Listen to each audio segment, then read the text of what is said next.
While I agree we ought to move in the direction of some other countries like Australia and Canada in terms of merit-based visas, the overall number cut, I think this would cut it to about half of our legal immigration, just isn't the right direction for the economy. Flake, whose book criticizing Trump made headlines this week, told CNN's Chris Cuomo on New Day. Immigrants have a long history of enhancing the economy in the southwestern border state, Flake said, and have left the country better off. We know very well, in Arizona, in particular, the value of migrant labor, he said. I grew up on a ranch in Snowflake, Arizona. I grew up working next to migrant labor. I always felt they were making America better, and we are better off because of their hard work. The GOP lawmaker said he supports bipartisan efforts to reform immigration laws that help undocumented immigrants working to support their families.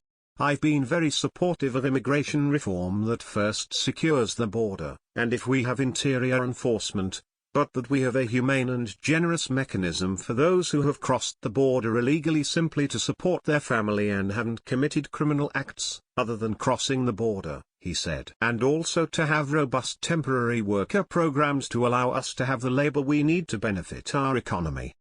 In Flake's recently released book, Conscience of a Conservative, he said his family can testify to the value that immigrants from majority Muslim countries have brought to their life.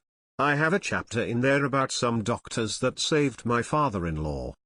They came from majority Muslim countries that under the current travel ban, they probably wouldn't be here, he said. So I think we ought to look as Republicans, I hope we are always welcoming of immigrants.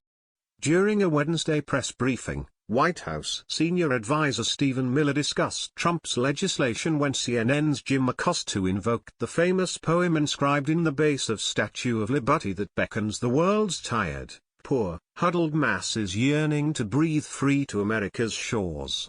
Miller dismissed Acosta's citation of the words on the Statue of Liberty, saying they were a later addition to the statue. Cuomo asked Flake if he agreed with Miller that Emma Lazarus's poem wasn't a core principle for America's invitation to the world. Flake said his view on immigration mirrors those of former President Ronald Reagan's as shared in his second inaugural address.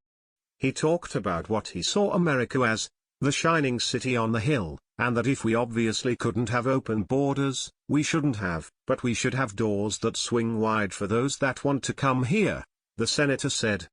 And that's the kind of America that I think we have had and should have in the future.